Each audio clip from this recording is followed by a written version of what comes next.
And welcome to the Hinge Games live stream, first one of 2021. How's it going, Jack? Welcome to Hinge Games live stream, first one of 2021. I think I could hear you, Jack. Oh, hey, how's it going? or I could hear me on your speakers. So what is, Sorry about that. Technical difficulties. yeah. Fault again. I'll Just get used. if you're on I'll get better the at this soon. if you're on the Twitch stream, just mute it. Yeah, Yeah. there we go. Okay. Cool. All right. Yeah. So I think we were gonna talk about basically what we'll be doing over the next year in terms of the game. We could talk about. I did some work on the game over the break, but yeah. Well, let's go around and introduce ourselves. I'm Bjorn Swenson, the creative director. Jacques. I'm Jacques Choi. I'm the art director, artist, and purveyor of nice scotches. All right. And not pictured is Phil doing community development for Hinge Games. Yep. And we might have another Phil jumping on in a bit. He's been jumping in and out. He's been having some trouble with his mic. Just to make things even more confusing than they already are in 2021. Yeah. Nothing about this stream is simple. Okay. Bjorn and I are going to be changing our name to Phil in the upcoming year as well. Yeah, I mean that works. Why not? Okay, so I think we could go over. I think one of the things we'll do is we'll go over some of the stuff I worked on over Christmas break, and then maybe for Phil Studios. Yeah, I'm sure that name is not taken. Let's see. So, all right. So yeah, we'll go over. I think let's jump into some of the stuff I did over the break. All right. A lot of it was polishing and things like that. I think one of the more interesting things is basically just we implemented the difficulty mode, so we now have easy, medium, hard, and insane. The interesting thing about this is while I was building it, I basically because I speedrun. I've talked about this on previous streams. Like I could play the game in my sleep and I blast through it super fast. You can watch some of our previous streams. They will be going up on YouTube this week, actually. Wednesday will be our first stream that we did on Twitch back in September, October. And so those will be coming out. We'll be putting those out every week.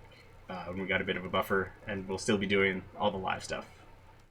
But you can check out some of those previous streams. I'm blasting through it, so something I was worried about is okay, is this game gonna be too easy? Or have I just gotten so used to everything that I don't even see the code anymore. I just see blonde, brunette, redhead. Matrix reference. Phil would really enjoy that. The other Phil that's in the chat. But yeah, because he did. There we go. All right. So, but yeah, basically blasting through it. So I added difficulty settings and I completely revamped the difficulty and played through the entire game, powered through the entire game. I speedrun it in about 4 hours. And that's not doing any of the side content. That's just going from boss to boss to boss, skipping some objectives because you don't need to do them. And really, I'm just playing to make sure that all the boss fights are doable and all the combat's completable. And that's kind of the way I've been balancing it so far, is basically if I can do it without grinding, because you can grind to level up and get better gear. But one of the ways I've been balancing is basically I don't grind and I don't get any better gear. I just have to do it as fast as possible with the bare bones stuff. And some things I had to tune way down. Some things I tuned up. Some things I had to get creative about how to solve them, because that's part of the game we're making. Is basically it is a puzzle game, and you need to think about the problems in front of you. You don't just kind of brute force everything. Which Jacques is going to be upset about. He likes being in glass canyon and brute forcing everything. Yeah. It's funny because I actually started oh, hello? Yeah. Did you cut out, or am I not hearing you? All right. Yeah, I just started a new playthrough, brand new, different build, kind of going with what Bjorn suggested, just trying it out with a melee, and it's actually a lot more fun. Just because, though I realized afterwards that I kind of optimized my build for my glass cannon build for a certain play style that wasn't actually optimal for the game. I mean, I could still do it. It was just very boring and time consuming, and I realized now I could just plow through the enemies like it was nothing. Whereas before I just could I'd sit at a distance and kind of pick them off one at a time for 10 minutes. So Yeah, it's a lot more fun now, Yeah. varying it That's up. good. Yeah. So, what else are we going to talk about?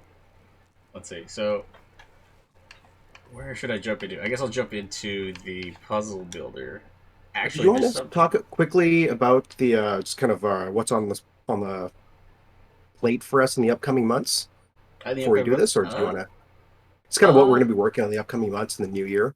yeah, sure. Like it's easy once we load up the game. It's easy to get sidetracked and just talk about it. We can Yeah, talk about it forever. So yeah, let's. I'll leave this to you because you're gonna be the one yeah. doing some new So interesting stuff.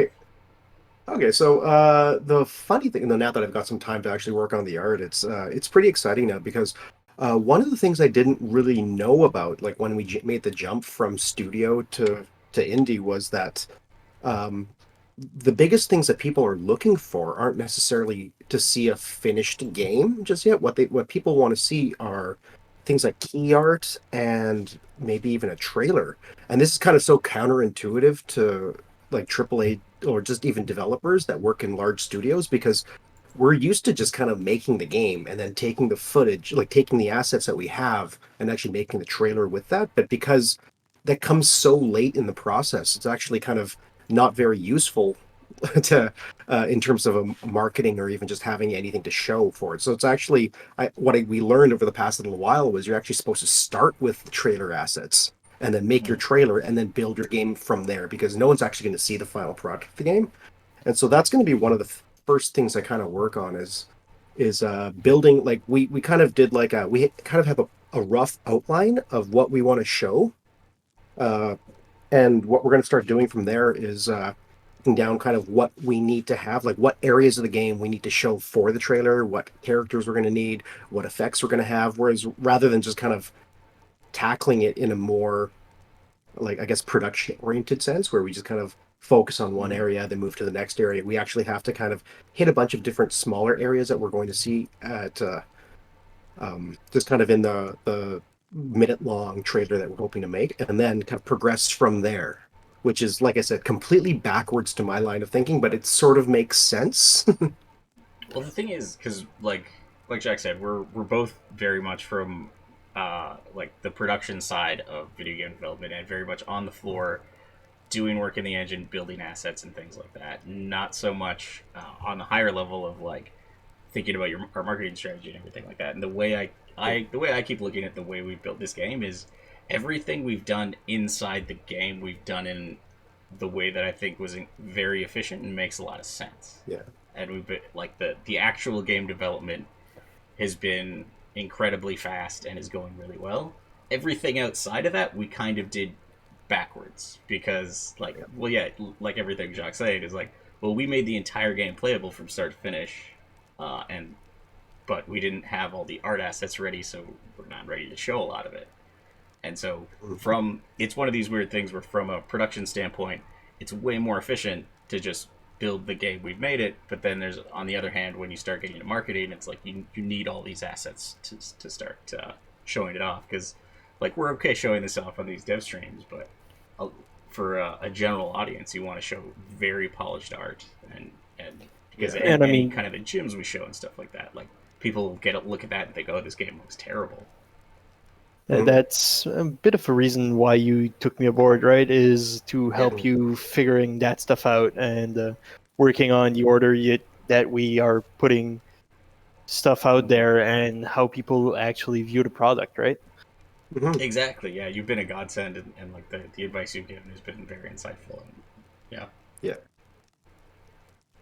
So it's kind of neat. Like we have some concept art finally coming in. We have a lot of the character designs. We have some key art coming in, and I'm not sure the strategy to roll that out. I'm sure Phil, the second Phil, will teach us a bit more about how to do this.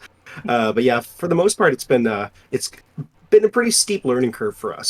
So it's nice. It's an education. Yeah. But I mean, and in it's part, definitely an interesting challenge to be able to market something like this, and especially since you work so hard on it and it's a passion project. It's your baby at some point, right? So you Mhm. have to make sure that you give it the best chance in the world, right? Mhm. yeah, for sure. Yeah. Uh, So, like, Jack, did you mention, like, because you're probably going to be start doing the art streams next month? Yeah. Um, some of the things I kind of want to get into is just sort of showing some of the art process that we're doing. It's Mm-hmm. not all of it is very, what's the word, exciting to look at. So some of it might Mm-hmm. just be worth recording and kind of buzzing through, but other parts that might be a little bit more interesting to kind of look at how I fine tune it over the course of an hour. Like an hour in terms of art doesn't really get you a whole lot. So it's really going to be it's either going to just be like a a sped up time Time lapse of lapse. what I work on, or it'll just be like one small segment of something interesting. Like if I were to just do a face, or if I were to just kind of do hair, or just something that anyone else was more interested in learning more about our process. So Mm-hmm. um, it'll be interesting to see how I do this because I know that there are other art streams and they are mostly kind of speed, like either a A combination of lot of speed speed stuff. sculpts or kind of speed poses. But because Mm-hmm. we're actually making production assets, we have to kind of maybe tackle it a little bit differently. But I have some Mm-hmm. ideas on what we can do with this. Yeah. Okay, cool. Yeah, like I think a Q&A is kind of a good way to run it because Hmm. like it's very different. Like a lot of the work you'll be doing. Hmm. I don't know how to phrase this. Like it's a lot less sort of it's a lot less sort of intellectually demanding in terms of problem solving. So you Yeah, like I know a lot of artists that'll like you'll be watching like a TV series on Netflix or something like that while you're doing your art.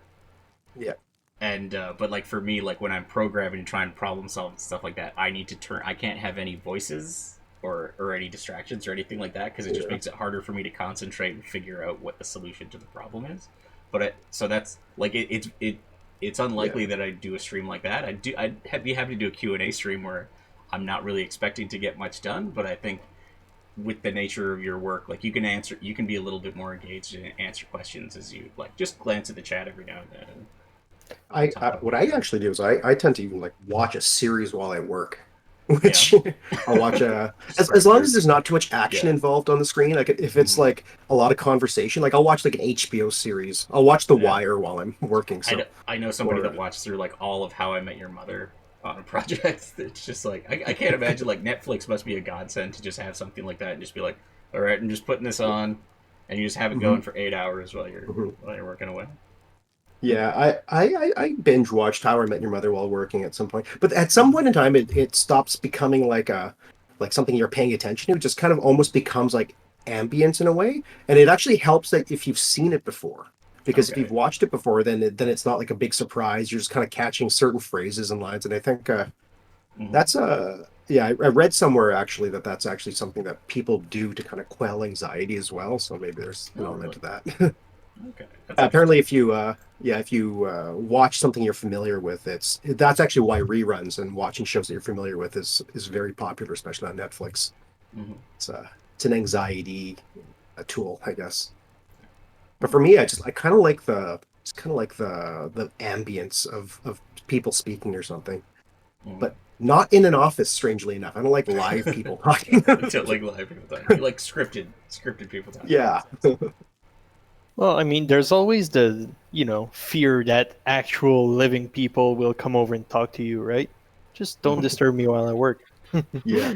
Yeah, yeah. I think because there's I can't remember who said this, but it was ironically on a podcast, or maybe unironically, but they were talking about like it's easier to listen to a podcast in a car than have a conversation with somebody because it's less distracting. At any moment, you can stop paying attention to the podcast and focus on merging or changing lanes, right? But if you're Mhm. actually having a conversation with somebody, it becomes much harder to just be like, "Oh, wait, no, stop," and then you can just start ignoring the podcast for a bit or the radio or whatever you're listening to. And so Yeah, I the only imagine problem is like it's like that. when I'm listening to like an economic podcast or something, or like something Malcolm Mhm. Gladwell, I'll like miss an entire like 5 minute chunk and like kind of like phase back in and be like, Mhm. what is he talking about? How did he I've had get to there? I've had to do that a few times. Like I'll be listening to podcasts and then have to rewind everything. Yeah. Oh, Bet, you're like super quiet for me. Oh, The other yeah, feels Bet. back. And Eugene's here. Yeah, and he's muted. Hey, Eugene. Good to see you. Okay. Yeah, so that's another. Yeah, we'll continue doing these dev streams. It's interesting because I've been rewatching a lot of the dev streams and kind of grimacing a lot and be like, ooh, the game looked pretty rough, and it's come a decent way since we started these streams. And I'm like, oh yeah, when did I fix that? Because I fixed that between when we started and now. Like a lot of UI stuff and things like that, and then go back and see bugs, and it's like, oh yeah, I fixed that, or just try and replicate a bug. And I'm like, yeah, it doesn't happen anymore. But it's come a long way. Yeah. Really, really cool. Mm-hmm. And yeah, like I said, those will be coming up every Wednesday at noon, so you can, on your lunch break on Wednesdays, you can tune in and hear us talk about the You game. can even listen to them on loop while you're working. Yeah. Yeah, and eventually there will be a nice big playlist. Like each one is about an hour, give or take. We go over sometimes, but try and keep it to an hour. And Oh my God, listening to my own voice for an hour? No, thank you. do you recognize that it's your voice? That's what. Based on what I say, but it's like, oh, I do not want to hear my own voice. That's it's terrible.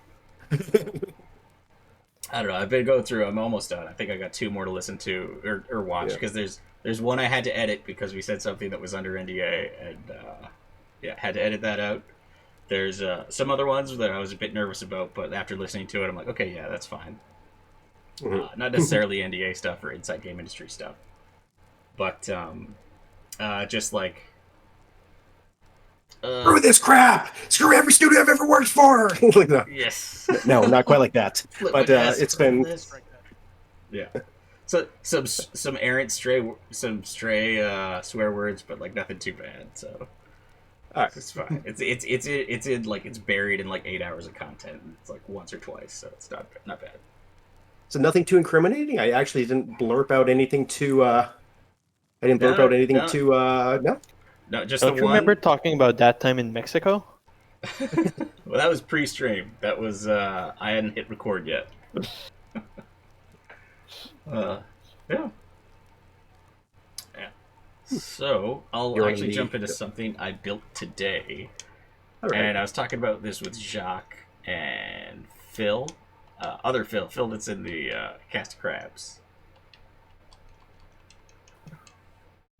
But because basically we have a few puzzles, and they're ones that I've built not using the dungeon builder, but they require some numbers. Like you're supposed to do certain things in order, and we had some basically numbers, but we're worried a bit about localization and ease of access and stuff like that. So rather than actually numbers, we needed to come up with something else. So I just thought, oh, I'll use dice, plural. There's dice. So it's plural, so there's dice, but the individual one is still called dice because an object called SM die is confusing in games because could be it's the same as dead. So I just called them dice. But yeah, so I made some dice, or I made a die, and now you can. We don't know what we're doing with it yet, but like, see these ones. This is one, and then I can jump on this side and roll the dice. There. And 6, and it outputs 6, and that's all it does right now. We don't know what it's gonna do because pretty much everything else we have. And Jock recommended like we could do a coin flip. Like everything else is pretty much so. These are binary. Like you step on them and they're on and off, and they can be used to turn things on and off, right? So like I can step on the switch and I can turn it on and off. The dice have like 6 outcomes. Oh, it's something else. You can pick it up and you can just change what. Ooh, I'll need to change that. Yeah. But yeah, you can change what the top number is, and I'll need to fix that so it's always in the same position. But so you can change the starting position of it, or the starting rotation, and we'll need to figure out a way of using that.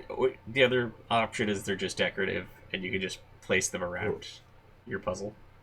Yeah, like what we were talking before was a long time ago. I'm not sure if this is still relevant, but Nintendo used to do this thing where they would test designers in interviews, where they would just kind of bring out like a bag of props, like deck of cards, some dice, some tokens, 50 black tokens, 50 white tokens, and they were kind of like required to make a game with the props, and they had to kind of like write it all down, all the rules, and not be in the room to explain how the game worked while they played it. And so it was kind of an interesting thing where it's just sort of like, well, it's another thing. We don't necessarily have a use for it, but because we have a created dungeon, like maybe other people will find out some clever uses for it. So, kind of a neat thing. Or maybe we will eventually come up with a clever use for it. Yeah. Oh, that one's Well, that I one. feel like it would be easier to come out with a use for it if it would be actually easier to roll than having, to interact with it that much for it to output a different number too. Well, the other thing, because we could come up with something like we have the, where is that? The thing is too, like this was just a solution I had to a problem elsewhere, and thought, oh, it might be interesting. But because we could have something like the boulder spawner that just spawns some dice and rolls them. But I have an interesting idea with it just right now, but I don't know how feasible it Sure. would be. But it's like, I mean, just kicking ideas around. One thing would be like, you know how in Mario Brothers where you get like the red coin and then you have like 10 seconds to collect the red coins? Imagine if you had like 6 slots where you had 1, 2, 3, 4, 5, 6, and there were 6 ways to get that thing placed into a spot. So you'd have to cleave attack 1, the other one you'd have to like spin attack something to make sure it dropped in the 2 on top of the 2. So you're not necessarily spinning them, but it's like you need to get the 1 there, you need to get the 2 there, the 3 there, the 4 there, and the 5 there, and the 6 there. And it could be like a co-op puzzle where it's sort of like where it's just kind of chaos where everyone's trying to get their block to the place that it's supposed to go. But okay. I kind of see that. Like maybe something like Portal, where you have to like put stuff, one of the die in at a certain number, at a certain position to like pull a lever. yeah. And you have to do that for like multiple days. Mhm. Yeah. Well, I mean, there's a lot of uses for it. Yeah, because like what would be fairly easy is basically, basically, there's a slot for each. There's the die object, and then there's a slot object, and for the die you can set what the top number is, and you don't roll them or anything. But then there's also a slot with the exact same numbers on it, and you can select, okay, so this die is 4, and this slot is 4, so the 4 die has to go on the 4 slot. Stuff like that. Yeah, exactly. And we could also we could also make it so it's like, well, you can roll there is a way to roll the die, and so you have to get the die to the right side and then in the slot. I mean, that would be another problem right there if you have some puzzles that require to roll it and some puzzles that require to keep the number up top, because my first instinct if I see a dice is to try and roll it. Yeah. So I will run around and find a way to make the number change and see if something happens, right? So you could have that, but with the same number on each side, for example, for some of the puzzles, and then some puzzles you have an actual dice where you have to have a more of a randomized output if you want. Yeah. Yeah. Could be interesting. So, interesting prop to have regardless. So Yeah. I think actually there. I'm going to. This is bothering me that it's not working right now. So I'm going to do some live debugging. I got this new thing that'll like follow my mouse around. So let's go through this. You guys can talk about something else while I debug this if you want. But there's this item in Dungeons and Dragons. I haven't really used it that much. yeah, Matt, I'm really sorry, but you're very quiet still. Oh, okay. Let me just switch over. I'll be right back. Yeah, sorry. I tried turning him all the way up in Discord, but he's still super quiet. So puzzle dice. Better? Yeah, that's a lot better. Yeah, way better. Am I any better? Yeah, Okay. Yeah. I think this is my webcam mic. It's weird. Anyway, so there's an item in Dungeons and Dragons that basically, I'm trying to remember what it's called. It's basically a cube, and depending on what side you present, yeah, it's like a cube. There's a couple of cubes. Maybe it's the cube of force. I think it's the cube of force. My character actually got it. There's one side where you press it and only organic matter can go through, and another side where you press it and nothing can get through. Another side where you press it and only magical things can get through, or non-magical things can get through. So I was thinking of a slightly different magic item. It's like right beside the cube of force in the DMG. So it's very close, but basically every single side of the cube potentially can take you to a different plane of existence. So it'd be sort of using the cube or the dice as a way to sort of teleport you maybe to another area of the map or something like that. I don't know. Interesting. That's interesting, but potentially very unforgiving if it's like a random thing. Yeah, Yeah. that's right. How many Well- enemies do you have to kill, or something like that? How many bosses do you have to kill? Something that Roll could the work dice. is when you roll Yeah. the dice, basically, if it takes you to another plane, it just changes the room. So some stuff pops up, or just color changes, or something like that. Yeah, exactly. So without teleporting you at a totally random area, you could have something like just different happen. The map just some things evolving around you or stuff like that. Trying to think, like, because Try and look that up. that's kind of like getting like, this is like a thing that we made just to solve some localization issues, and now it's turned into a major feature. Yeah. Well, I mean, we're just talking, right? So Yeah. Yeah, we're just talking. It's not like it's going to feature creep to be a core feature of the entire game in every level and every room Mm-hmm. at all times. There's no way that could happen. The dice will actually determine how many enemies are in a room. So you roll the dice every time you enter a room and hope for a 1. Unless you're grinding, then you want the 6. Right. It's called a cubic gate. It's a legendary okay. item. It's right next to the cube of force in the DMG. Anyway, not particularly helpful, but yes, that's what it is. Cube of Force. Okay. Or But yeah, a we could cubic gate. When you were saying before that it could be like a teleportation thing, what did you mean by that? Like it was like a portal thing? Was it Phil that said that? I mean, Or I mentioned the teleportation. Phil suggested it doesn't have to be teleportation. It could just like change some properties of the room or something like that.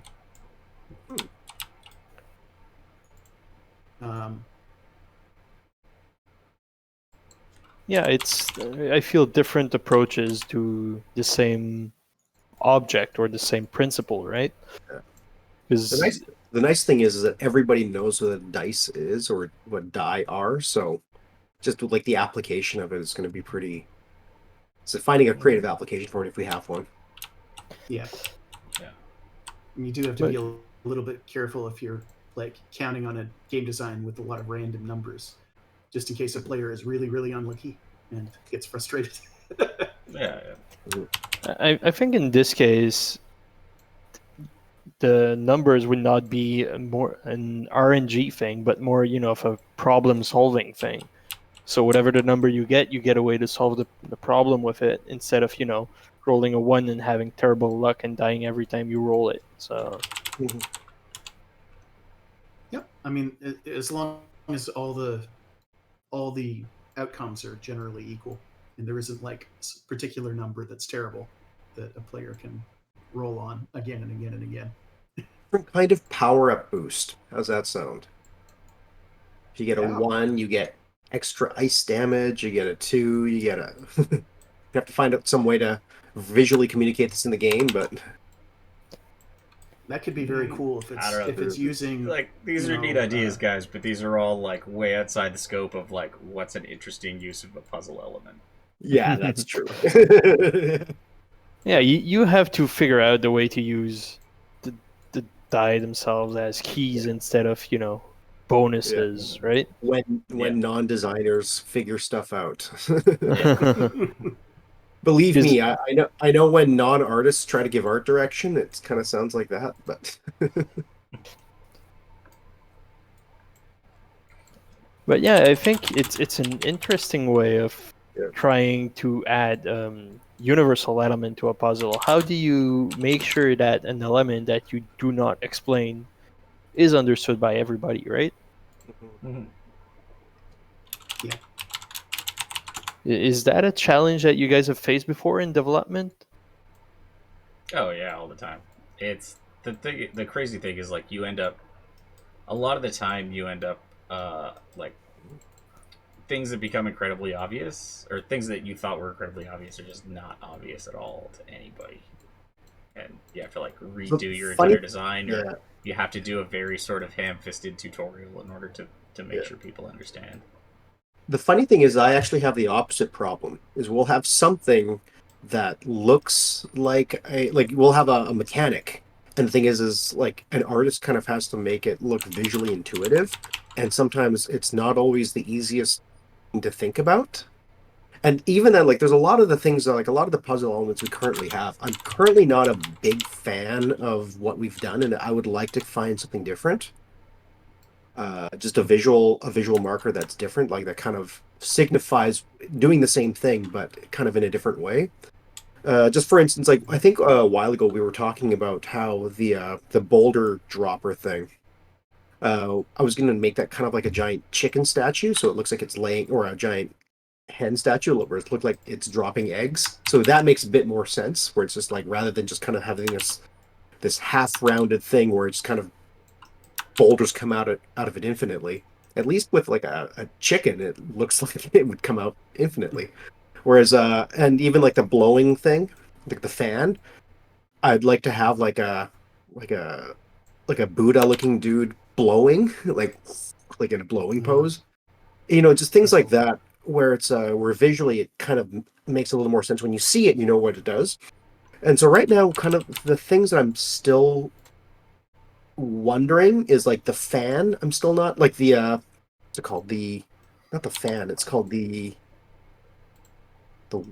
twirling thing, the paddle Whirlwind? thing, the paddle thingy. Oh, The turbine. Yeah, the turbine. Yeah, so the turbine to me isn't like a very strong readable thing, but I think once you use it a couple times, it's okay. But it's not something that communicates like a really strong. Yeah, it's not going to jump out to anybody as, oh, clearly that's this thing, or that works Yeah, like this. You have to like play around yeah, with it to see what it does, which I don't think is yeah. necessarily a bad thing. Like you see that in Oh games a no, it's lot. not.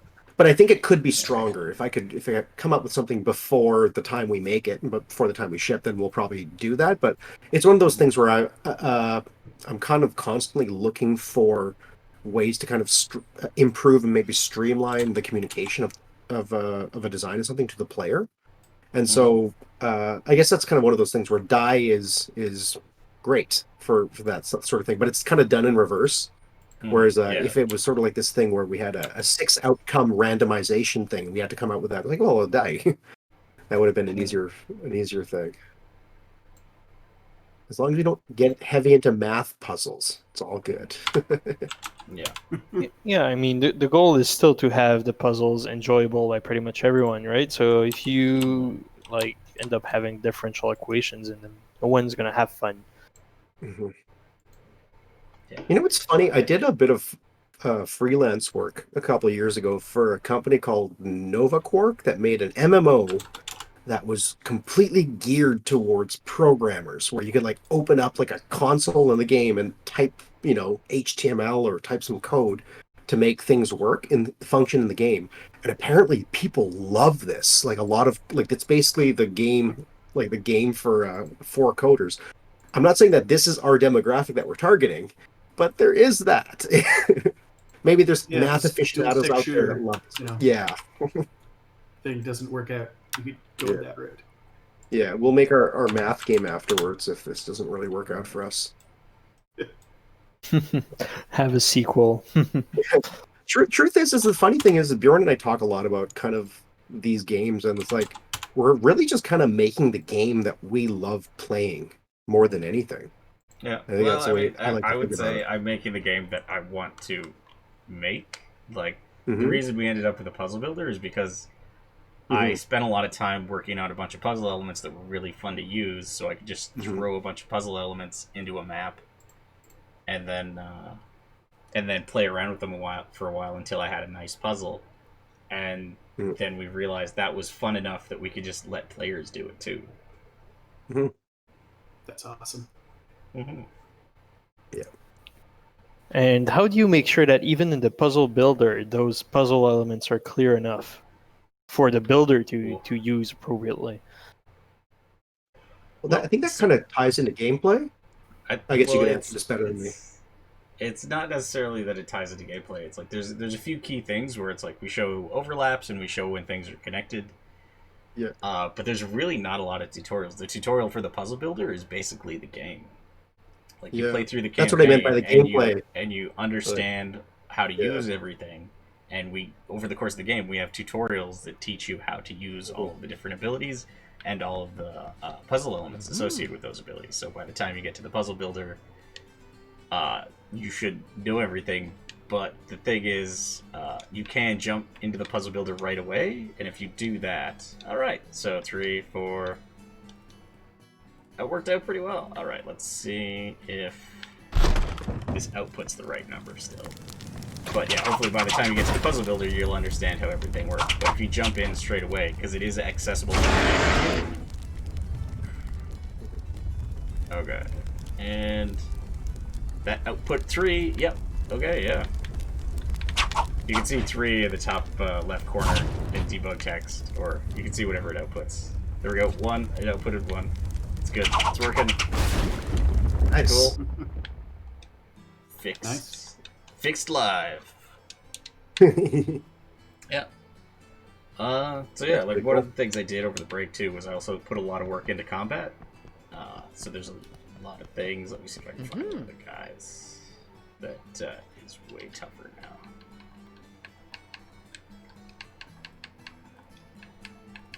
All right, so we got turtle. Alligator's actually pretty tough. So, like, one of the things about the alligator is he now throws 3 attacks really quick. And there's basically, I went through and retuned all of the enemies so that they all have something, well, they all already had something unique. But now they have, like, a unique melee and a unique ranged attack. And, yeah, the interesting thing about, like, the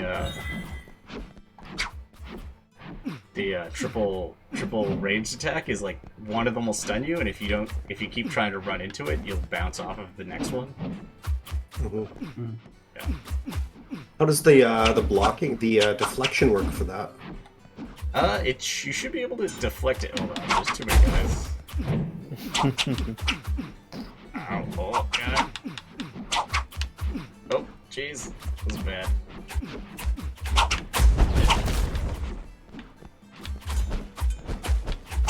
I believe in you.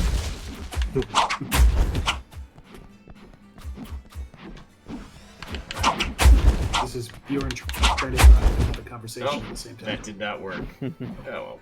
Oh dear. Alright, let's see if I can do this again. Alright, so reload. Ow.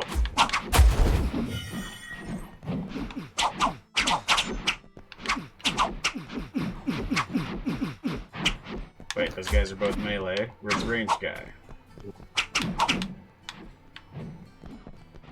Those triple Doesn't help shots. that I'm green and they're green. It's very confusing.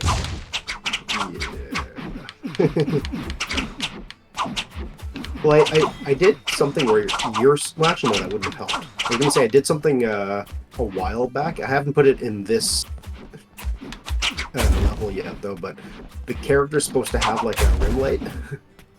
I think all the characters are supposed to have a rim light on there, and I just haven't put it on this character yet, on the placeholders yet. So yeah, because I know there was some interesting behavior with the deflection. Oh boy, that's tough. Okay, so I deflected one of them. Oh, I deflected 2 there. Yeah. Nice. So you have a window to deflect them. If you time it right, you can get all 3. But I think the I don't think you can get all 3. You can't? Maybe. Depending on the speed. When I had like 5 enemies on screen doing ranged attacks on me, I was getting into like stun locks. Like I was getting into these like deflection locks, and I was basically, I'd always get hit by the 3rd or 4th ones, and it was interesting. That's the thing, is like I don't think you can get all of them properly, but like you'll probably be able to get a few. And I know for like, because the projectiles from the large enemies move a bit slower, so you get the first one and then you get stunned or something like that, and then you can get the 3rd one, but you don't get the middle one for some reason. Yeah, but unless you're really fast, tons of stuff like that. And with the difficulty now, so like if I set it to easy, basically what happens is it increases the window of opportunity you have to deflect.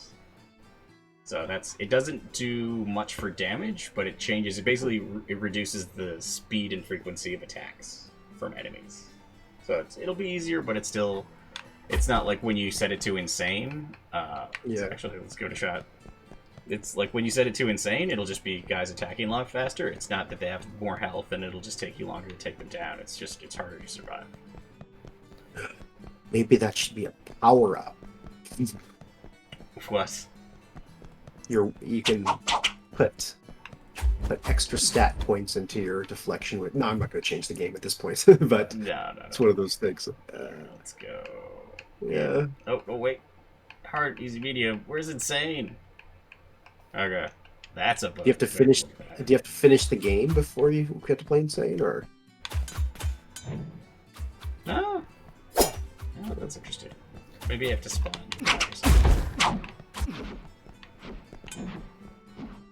But yeah, I feel like having that difference in time frames is interesting because your goal was never to be able to block everything, right? It's not a Souls-like where you need to do it to win anyways.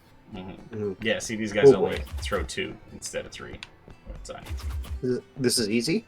Yeah, so they only throw 2 instead of 3. Mm. But same amount of health and everything. The only difference in damage is the large guys do 10 times damage on easy, and on medium, hard, and insane, they do 20 times damage of the normal size guys. They usually just kill you in one hit anyway, so... Pretty much, yeah. Like, there were the guys that you get the spin attack from hit for 7,000 damage. Mm. Yeah. It's a lot of damage. It's a lot of damage. Yeah, I'm gonna have to go back because I did so much stuff over the break. Like, finished off all those quests we were talking about on all the previous streams. Yeah. I You added your a bunch of name. stuff. Added my name? Added your name to when you enter the dungeon? Oh, yeah. So that's... Well, it says Bjorn because that's the character's name. But when you enter a dungeon, it says, like, dungeon and then by whatever the character's name is. So if I was player 1, it'd say player 1. If I was Joe Blow, it'd say Joe Blow. Oh. And I thought it was whoever made the dungeon. Well, it's whatever the character that made the dungeon. Because it's... Right now, my character's name is Bjorn. It doesn't, like... I'm not Facebook. I don't know your name and can't just put it in the game. Oh, so you can't, like... Okay. You can make a character named whatever, and then that'll be who made the dungeon. As long as don't circumvent the name filter. Yeah. Oh, yeah. I guess we'll have to put in a name filter or something like that. Because the other thing is, like, sometimes there's the dungeon. Cast of Crabs wants to see the snowballs. The snowballs. Oh, yeah. Okay, yeah, I'll put that in. I'll head to one of those, but just want to do one of the custom rooms.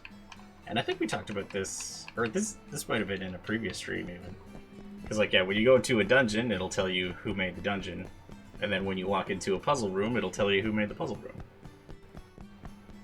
So let's walk in here. Boom. Theme test by Bjorn. Super easy. Sorry, I'll get out of the way. Oh, wrong way. Don't worry about it. Alright, yeah, okay. What's the easiest way to get there? Here, I'll switch over to the game view kind of thing. There we go. So, Jacques, you said earlier in the stream that we started getting character designs and new art for the game. Do you think we can start sharing that at some point? Yes. Well, we'll probably hold on to them when we're ready to do like a bigger announce, I think. But yeah, I can definitely share them. I guess we could talk about when a good time to share them would be. Because it'd be one thing to like show them and then like wait for like 3 months or 4 months and then show another one. Like so. Yeah. Yeah. It's definitely something we can talk about because I've been seeing those character designs And I really can't wait for people to see them because it really gives that flavor to the game that's going to be very, very interesting.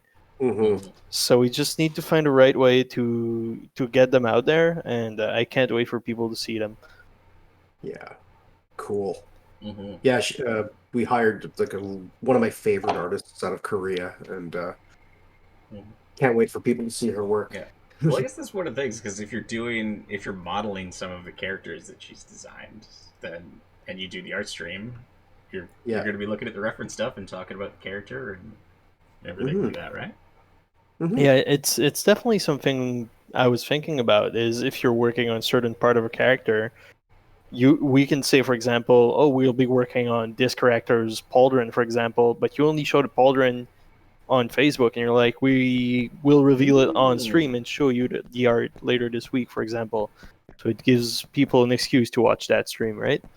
Yeah. You show like a ponytail or something, you'd be like, oh yeah, I'm working on this character. What's the rest of them look like? That's really good tease. I like that. Having those little like Pokemon cartoons at the end of the episode. Some mystery Pokemon there. Yeah. You guys might be too old for that. Oh no. Yeah. What's Pokemon? Thing that people play on their phones. It's a voting thing, right? Pokemon go to the polls? Yeah. It's there was a very hot Pokestop this week, I heard. Oh, wait, how? During COVID, we got lockdown. Yeah. We're under curfew here in I Quebec. wonder how that affected how lockdown has affected Pokemon Go. I hadn't thought about that. You know what's really awkward? I found out this morning is the number one most Google thing in the entire world has been COVID. Like every day, it's COVID, except Japan. COVID is number 2. The number one thing most Googled in Japan is Pokemon. Yeah, no doubt. I have no idea why, but it just came up in my BuzzFeed kind of meme thing. I'm like, it's got to be true because it's a meme, right? Actually, they changed a bit of the gameplay of Pokemon Go to accommodate people having to stay home. So, I mean, it made no sense to have that walking around and gathering Pokestops stuff still, right?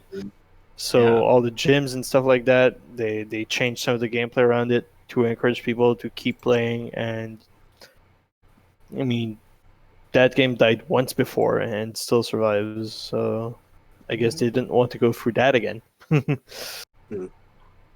well, that's one of the interesting things. Like, it was so popular that even if it lost like 90% of its user base, it was still a huge game. Yeah. No, I think they had a resurgence a little while ago, where I don't know what they did, but apparently there was like this PokeCon or something like that happened here in Montreal, and apparently the tickets were sold out within minutes. And everyone wanted to get the special Pokemon there. I think they started adding like I think when you played it, you could tell it was an incomplete game. Like if you played any of their Pokemon games, like you could tell it was not very complete. And now I guess they probably just started adding more things to it, I'm assuming. There's a little bit more gameplay to it. When I got back into it like 2 years ago, I played a bit again. And they're still adding some more and more stuff to it just to make sure that people remain interested in it, right? But it's still pretty much, a mobile game that encourages you to pay to get a hat or something. It's pretty crazy because like if you play how like any of the Pokemon games are very, very deep, like the strategy behind them and oh god, the wind.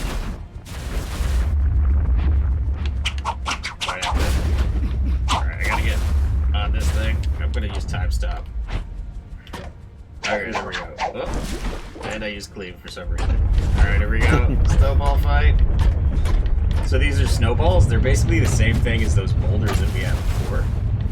But as they roll around in the snow, they get bigger and bigger and bigger. Cool. Oh, that's awesome. And you can see the snowflakes. They're actually, like, the snowflakes are show which direction the wind is going. So these snowballs are actually affected by the wind as well. So they'll blow in different directions, or they'll get blown and pushed around in different directions. And as they bump into NPCs, they'll. Ooh, man, this is heavy. There's a lot of rumbling right now. I don't know how much you guys think. I'll turn it down a bit.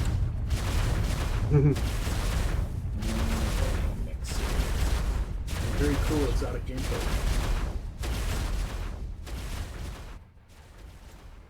Yeah, it's pretty neat.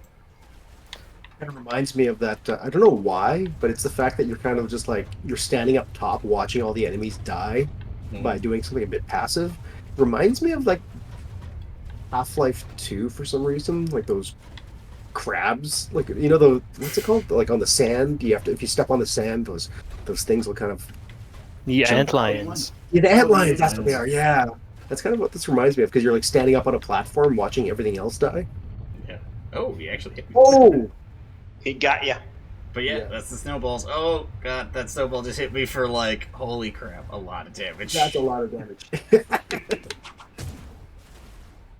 Oh. You gotta be careful which direction the wind is blowing because it's gonna blow their projectiles. So up here I'm safe for now until the wind switches direction. Cool. Yeah, and actually, That's yeah, really cool. standing upwind, my projectiles do more damage because they do damage based on how fast they're going. That's Oh cool. shit! That didn't work. Oh, that's really interesting emergent gameplay. Yeah. The wind affect your game. Oh jeez. Gotta get out of here. That's good. I'll do a leap to get out of there.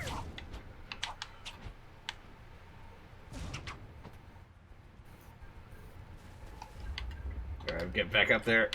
Snowballs. How did you die last time? Did just like an errant snowball hit you, or? I think, yeah. Yeah, that time I just ran into a snowball. There's an example. Yeah. Oh, shit. No, you see, that's interesting because, like we were talking earlier, that button on the left doesn't. Nothing tells you that snowballs are actually going to come out if you press it, right? Mhm. So I think there might be something you could do to make that, like, have a queue or something, like having a snowball fall on it and then having some snowballs fall down the ramps. Yeah, yeah. Well, I think I'm gonna retool some of this because basically, like, I think it'd be more interesting if basically like the snowballs were always falling or something like that, or like basically it's something you start or stop, not like, oh, you press it once and then it spawns some snowballs. It'd be like it's a gate you open that like starts spawning snowballs, or a machine that just keeps continually spawning snowballs until you turn it off or something. Yeah, and then you could have kind of a gate puzzle where you can alternate snowballs going or not so you can get through to the other side or something. Yeah, and you can use them in, like, I have a puzzle elsewhere that I'd rather not spoil. I've talked about it with the other Phil and Jock, and it's like it's pretty interesting, and I'm really happy with it, but I don't want to spoil it on stream because it's pretty cool for players to discover for themselves. I mean, there's a lot of interesting stuff you can do with objects like that Mm-hmm. change in volume, and I assume also change in mass or something. So Yeah. it's And interesting how you can interact with those objects. Yeah, like I think I'll probably have more of them around the mountain just rolling around. So like as you're going up the mountain, you'll have to like keep an eye out for them and dodge out of the way as they come rolling towards you down the path or something like that. Yeah, that's Yeah. interesting. See how much damage it hits for? Yeah, 1,000. I think the thing is because it is the same as the boulder, and the boulder just hits for a flat 1,000 damage. Yeah. What I think I'll probably do instead is it will like freeze you in an ice cube temporarily or something. So it's a little less punishing because that is meant to be the boulders are meant to be fired at a boss that takes a lot of damage. So it's really cruel to basically one shot you with those right now. So I think it's more on brand and everything if like you get hit by a snowball and you get frozen for a second. Yeah. Yeah, that makes total sense with the atmosphere you're building with this game. Mm-hmm. There's no way to change the direction of the wind, right? It's just random, or Well, no, it's on an up time period, so it spends 10 Okay. seconds going, or 15 seconds going one way, 15 seconds going the other. okay. And so that's basically like you have to wait because the wind affects your dodge, so I can't reach Yeah. that platform Oh. when the wind's going that way. Interesting. I can reach Very this one. interesting. But yeah, you'd have to wait for the wind to be going the right way. Okay, now it's going that way, so now I can reach the platform. That's really cool. Yeah. Oh, it's a big ball. Oh, and it switches textures when it gets destroyed. Like I said, it is Hey. literally just the boulder with a snow texture on it, so... Older texture when it explodes. Yeah, so that's the snowball, and yeah, I'm gonna drop those all over the place, so there'll be like, because I think it'll be a lot more interesting too. Like I'll have them instead of like coming down these random like stone channels, I'll set it up so over here they're like rolling down this hill. Yeah. I think an easy way for me to communicate that they're snowballs is to maybe make that switch like an ice switch. Yeah. So it's could be not good. like a metal switch, but if it's just sort of like if you can tell that it's, and maybe we could play around with that a little bit, like the different switches do different things. Like if we have like a rock one, then you know that it's a boulder coming down, or who knows, maybe there's an easy way for me to kind of create better cues for these sorts of things. Well, your monsters already have some textures on them representing some effects that they have, right? Yeah. So it would make sense to have them on the switches. Or you could just have like a rock or a snowflake or a flame or whatever drawn directly on the switch. Yeah. But I think it might be worth playing around with the textures because that's already a visual cue that you have elsewhere in the game. And your players are not going to be totally lost with it, I feel. Yeah. And Well, I that way think there's we can something keep to the be said metal. though for like experimenting with it and being like, oh, there's a switch there, and there's like a channel. What's that switch gonna do when I step on it? Right?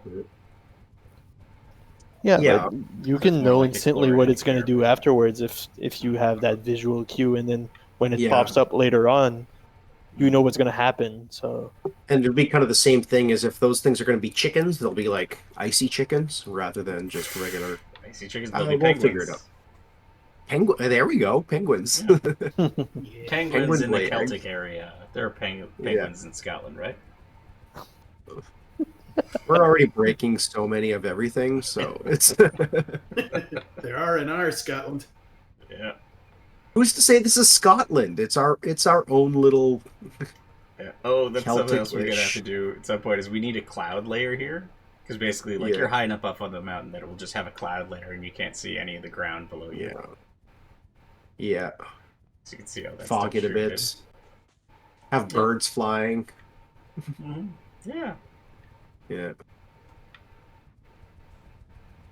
Yeah, I'm really happy with the way the Flying wind turned out on the mountain. It's pretty cool. It looks works. It looks like it works awesome. Like such a cool. yeah, and the snow Yeah, is that's a a very nice very kind of- interesting cue.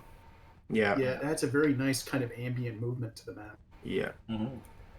I don't know if this is the only area of the game that you're planning to use kind of wind modifiers, but it might be very cool. Like maybe there could be like sandstorms in other areas, or I don't know. Yeah, that's interesting. squalls. You An ice rink. Got ice rink. Yeah, ice rink and wind. You're sliding around. Yeah, you're sliding around in the Hockey wind. sticks. It's Oh, just that's not completely- annoying to play. You basically have no control. You just get pushed whichever way the wind is pushing you. Yeah, game over. Did you like Mario? Did you like the fifth world in Mario 3? Hated that Yeah, level. unless you go to the market and you buy the ice skates There you go. or crampons. Yeah. Downhill skiing.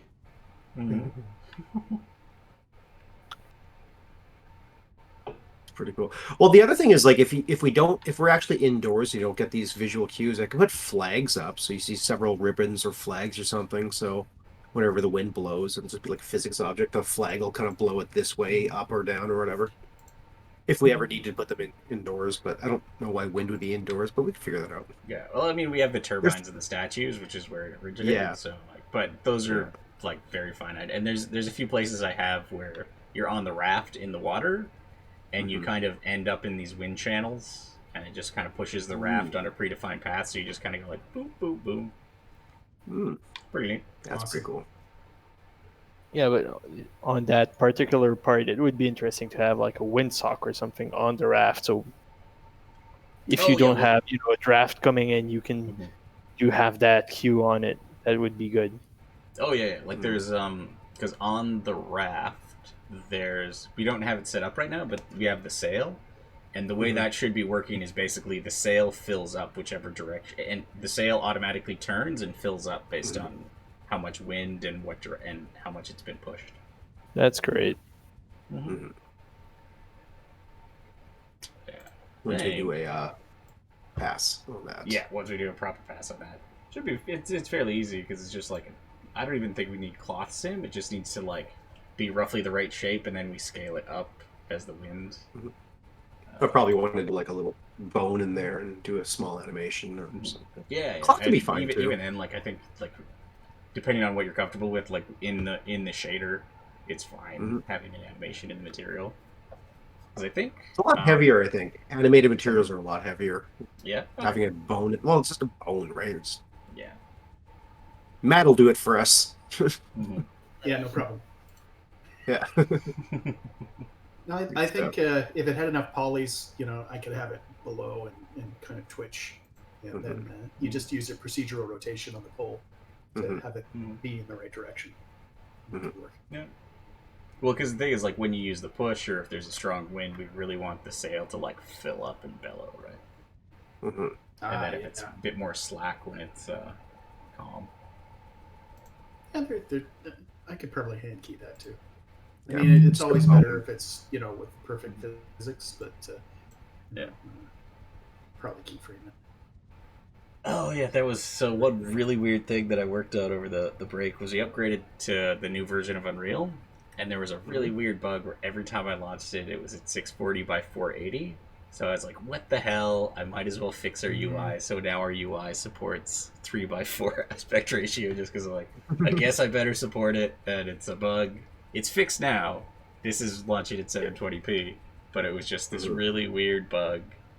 And yeah, I had to like go into a bunch of INI files and config files and change. Everywhere it said 480 by 640. I had to change that. I don't know which so we're one supporting it was. But it we're just supporting CRT TVs now. Yeah, That's well, what we're if you want the least amount of lag, you need to use a CRT TV. There's less lag than any LCD or plasma right now. It was a bug. Now it's a feature. That's how that works. Yeah. The game's totally retro. It's awesome. Yeah, I'm just going over the notes over the stuff I did over. Is there anything else you guys want to talk about? Nope, not a whole lot for this week. Like the only other big it's a lot of not like big technical stuff. Like I think the biggest technical thing was basically the difficulty, and that wasn't even huge technically because I had kind of been structuring in ways where I was like planning on setting it up eventually, and then it was just one last thing to put in and building the UI for it. The other thing is like we don't have totems in our game anymore; they're all tomes now. So if I go and find that's what's in that treasure chest there. So there should be wait for the wind to change. Oh, okay. There we go. So stand on this. Figure making hundreds of different artifacts for a game is something that's not easy on our. It's rotated the wrong way. But yeah, so now there I got we go. Tome. And basically books. each Tomes. page will have one sentence on it, and so there are currently 19 times 20. So there's 380 sentences I need to write that all add up. Like there's 20 pages per tome, so that's 20 short stories I have to write. And I've written 3 so far. Well, that's a start. We're publishing them, and we're going to be selling them on Indigo.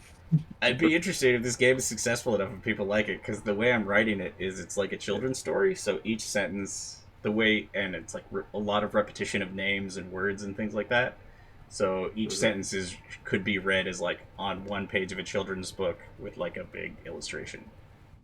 You know, that might be interesting to think about for if you think about Kickstarter or something, having a little package with either a PDF of them or something like that, you know. Yeah, yeah. You can put that down under stretch kick ideas for Kickstarter goals. Stretch goals, yeah. Mm-hmm. Or extra tiers, like, because the thing is, well, I guess like if it's a stretch thing, because like I'm just thinking it's like, okay, so we need to hire an illustrator to illustrate each page, and we don't need to do every page, but we could pick a couple of stories, like 1 or 2 stories, and just get those illustrated. But yeah. Yeah, you can pick the ones from the iconic characters that you're gonna have on the key art and stuff like that. Oh, this is so this is something that Jock ran into. I think Phil probably ran into it. Oh man, I just stepped off there. But basically, like, what used to happen a lot, and this had been bugging me, and this is one of the last big bugs I fixed. What used to happen a lot is, like, if you run towards an edge, you would like bounce off of it. Yeah. And the thing is, like, if you want to run off the ledge, then it was really annoying because you just keep bouncing and then have to try and stick to it. But I managed to fix that, so now when you run towards the edge of a ledge, you'll just stick to it. And then if you... Oh no, I'm not running off. Let's fix that. Yeah, because you should be able to run off now. Yeah. I wonder if it's just because... for a couple minutes. I wonder if it's because of the wind. Oh, maybe. It should take about 2 seconds for you to get to the edge. For you to run off the edge. Oh, it's a bug I'll have to fix. First big bug we found that I'm not debugging. Yeah. We'll try it in another environment, because maybe this isn't the best environment for that. Yeah, I mean, it should still work in this environment. But yeah, let's try going down a bit.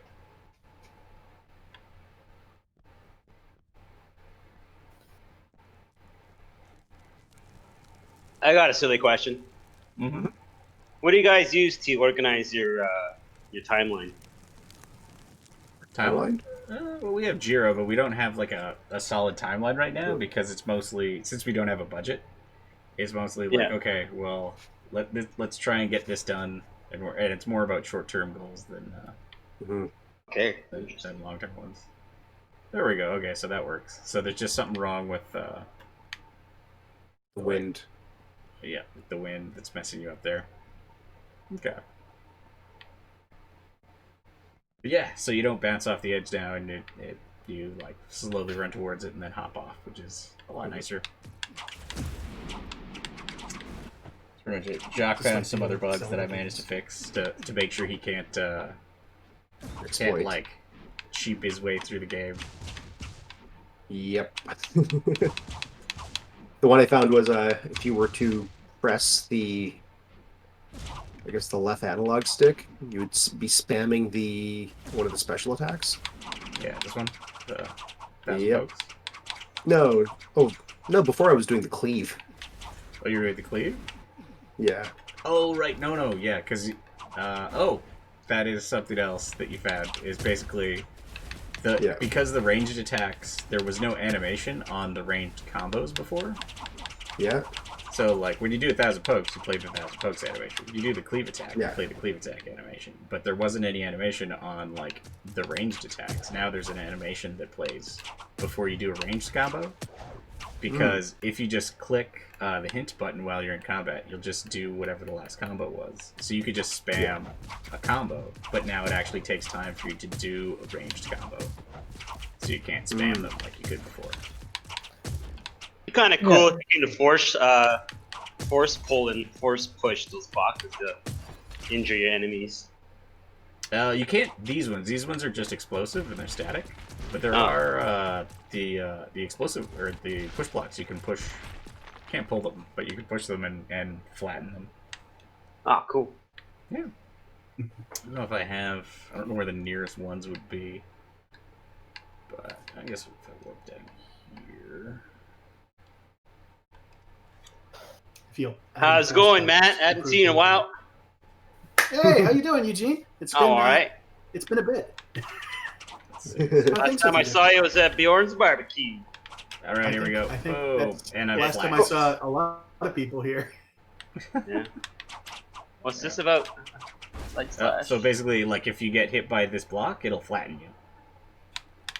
Oh, okay. And that happens to enemies as well if they get hit by it. So yeah. Oh, so yeah, and these blocks even have these little gears on them. That's cool. Mm-hmm.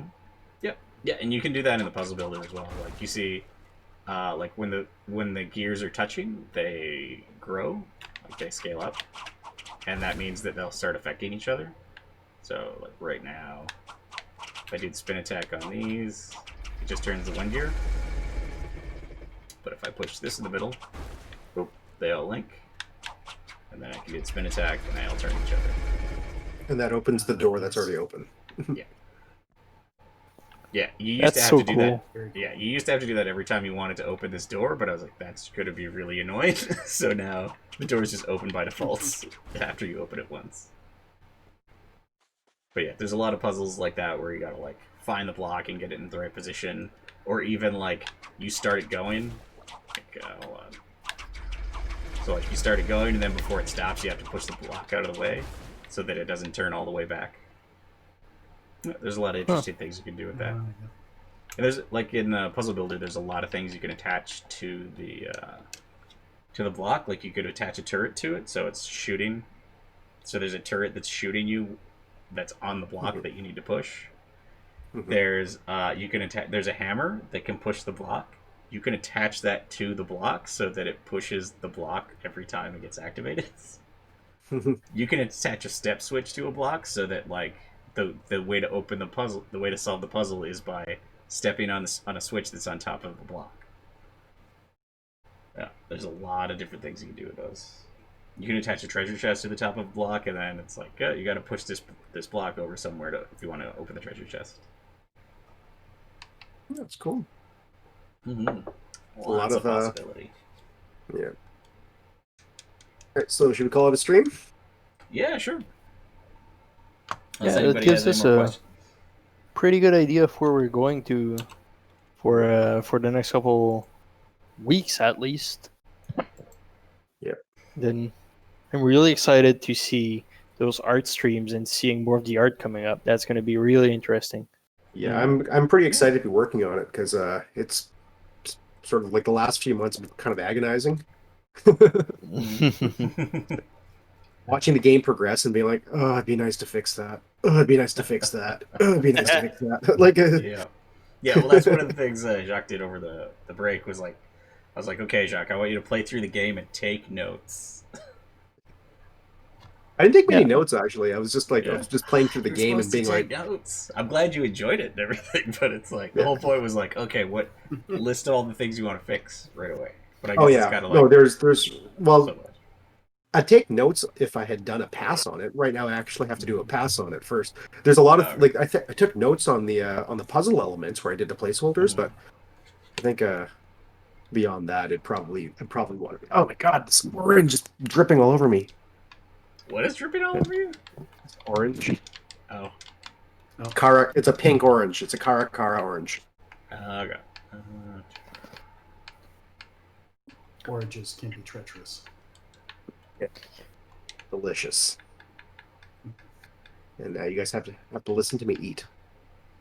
Also, Phil in Cast of Crabs had a really good idea. Make a giant horn to trigger an avalanche of snowballs. That's pretty good. Oh yes, it's very on brand. What about fireballs? Like bowling balls, but they're on fire.